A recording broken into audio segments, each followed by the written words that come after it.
She posted, "Some boys never become men." After I refused to fight her ex, I replied, "Some men don't need to." When her ex got arrested for the assault I'd caught on camera instead of fighting back, maturity got proven. I, 29 male, am sitting here with a black eye and a protection order against my ex-girlfriend's ex-boyfriend, and somehow I'm the villain in her story. Let me explain how choosing not to throw a punch became the best decision I ever made. Been dating Cassandra, 27, for about 10 months. Things were good initially. She was fun, spontaneous, worked as a bartender at this upscale place. I'm a project manager at a construction firm, not glamorous but stable. The red flag started about 4 months in when she kept bringing up her ex, Dominic, 31. How he was so passionate, how they had crazy chemistry, how their relationship was intense. Cool, we all have history. But she'd compare us constantly. Dominic would have gotten us into that sold-out concert. Dominic never let anyone disrespect me. Dominic knew how to handle his business. Started to wonder why they broke up if he was so perfect. Her answer was always vague, too intense, needed space, that kind of thing. Last Friday night changed everything. We were at a local bar, not her workplace, just out with friends. I went to grab drinks, came back to find Dominic standing at our table, hand on Cassandra's shoulder, leaning in close. She was laughing, touching his arm. I walked up calm. "Hey, I'm Bryce. You must be Dominic." He looked me up and down, smirked, "So you're the replacement?" "I'm the boyfriend, yeah." He laughed, loud. "Boyfriend? Cass, this is what you're dating now." "This?" Gestured at me like I was furniture. Cassandra just sat there, didn't say anything, actually seemed entertained. "We were just leaving," I said. "Were you, or are you scared?" "Here's the thing, I'm not a fighter, never have been. I'm 5 feet 10 inches, 165 pounds, I do spreadsheets, not MMA." Dominic had 4 inches and probably 40 pounds on me, plus prison tattoos on his knuckles. The math wasn't hard, not scared, just not interested. Not interested. Your girl's ex is right here, disrespecting you, and you're not interested. Correct. Cassandra finally spoke. "Bryce, are you serious right now?" "About what?" "He's literally challenging you and you're just standing there." "What would you like me to do, Cass?" "Fight him." "For what?" "Your entertainment." Dominic stepped closer. "Listen to your girl, boy. Man up." I pulled out my phone, started recording. Held it obvious, not hiding it. "I'm recording this interaction. Please step back."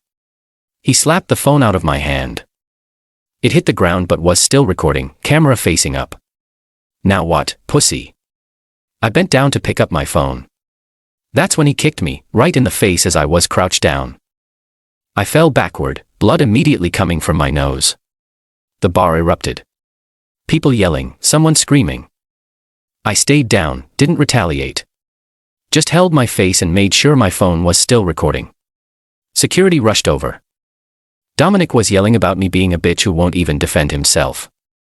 They dragged him out, and Cassandra, she stood up, looked at me bleeding on the floor and said, "This is embarrassing."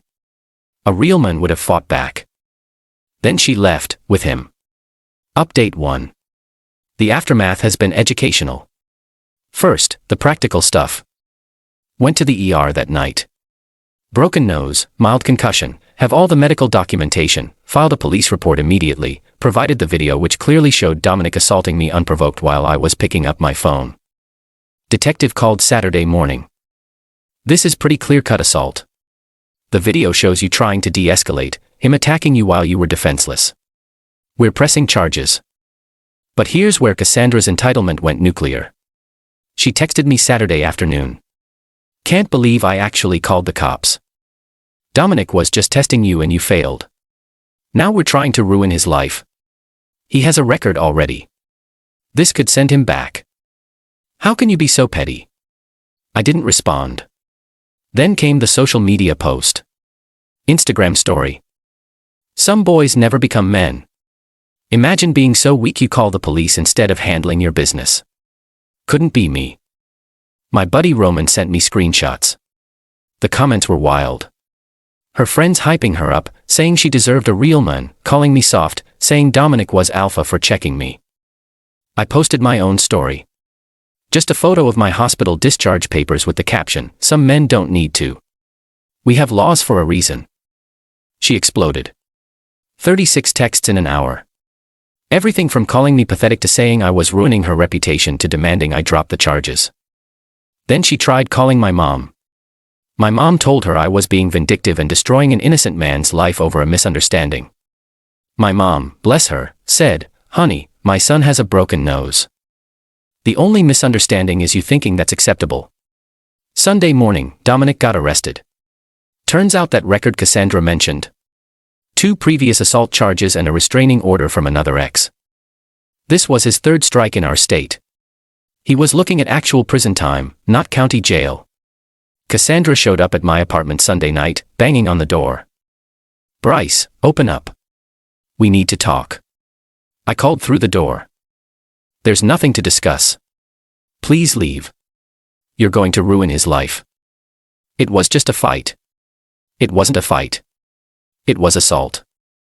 I never threw a punch. Exactly. You're a coward. A real man would have. A real man wouldn't kick someone in the face while they're picking up their phone.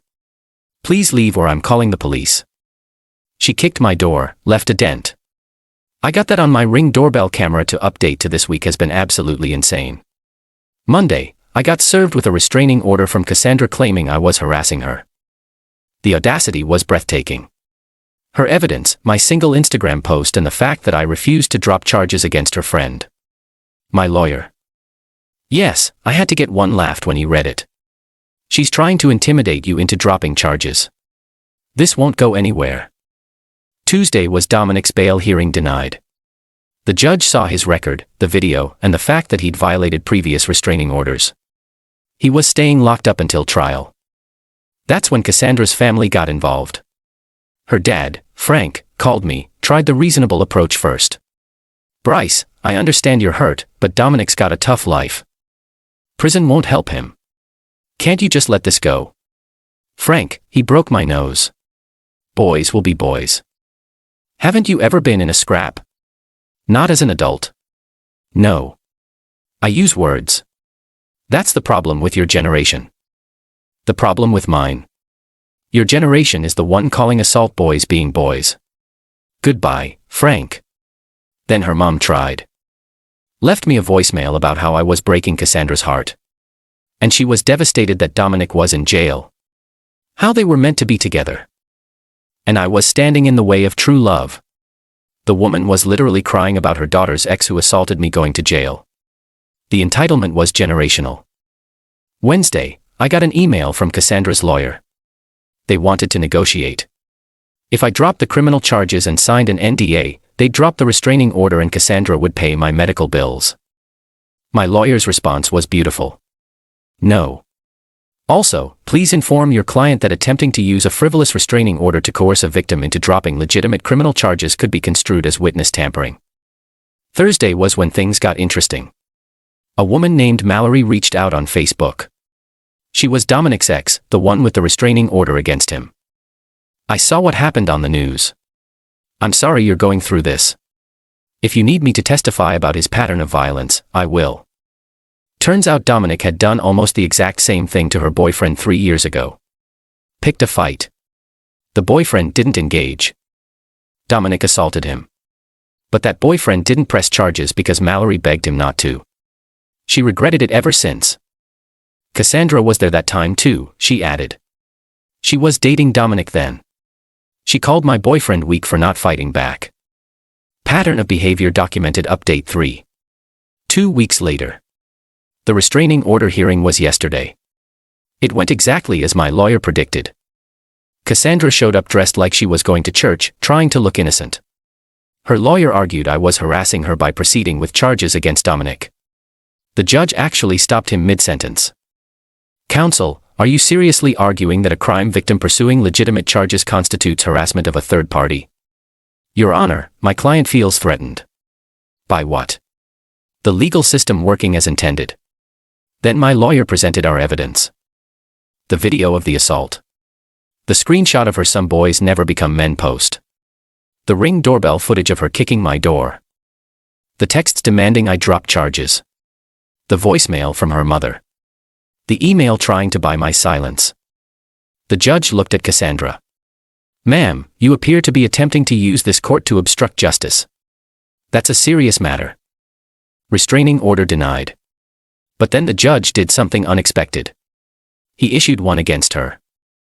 She couldn't contact me, come to my residence or my workplace. Cassandra started crying. But I didn't even hit him. "No, but you've been harassing a crime victim, which is its own form of assault."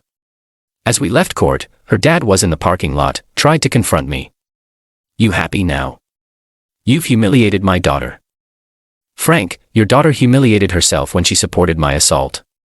You weren't even men enough to fight. And that's why I'm going home and Dominic's going to prison. Have a nice day." But the real satisfaction came that evening. Cassandra, despite the fresh restraining order, tried to get around it by having her friend Bethany call me. "Cassandra wants you to know she's willing to forgive you if you make this right." "Forgive me? For what?" "For embarrassing her publicly.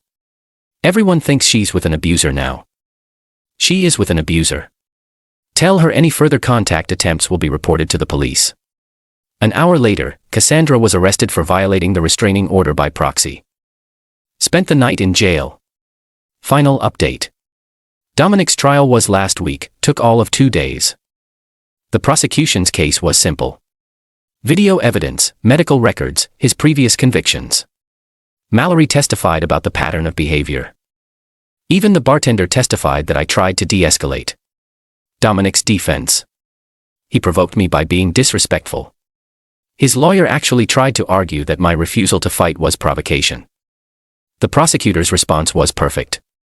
"So your client believes he has the right to assault anyone who won't engage in violence with him?" The jury deliberated for less than an hour. Guilty. Aggravated assault. The sentencing was yesterday. With his priors and the fact this was a bias-motivated attack attacking someone for not conforming to his idea of masculinity, he got 4 years. He'll serve at least 2. Cassandra was there. She actually screamed when the sentence was read. Had to be escorted out. Violated her restraining order again by screaming at me in the courthouse hallway that I destroyed true love. Got arrested. Again. But here's the beautiful irony.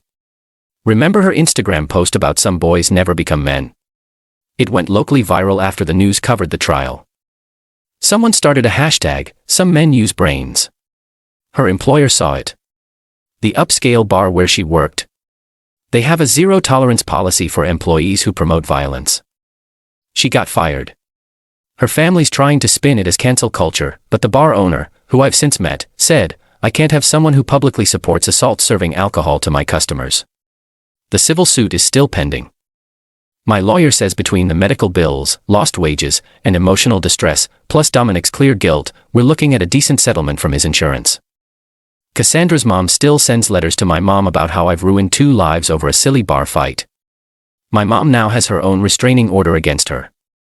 Last I heard through mutual friends, Cassandra's living with her parents, jobless, with a criminal record for violating restraining orders. She's apparently telling everyone she's the victim of a weak man's revenge. Dominic's in state prison. He'll be 35 when he gets out with a violent felony on his record. Me, broken nose, healed fine. Still have a small scar, but whatever.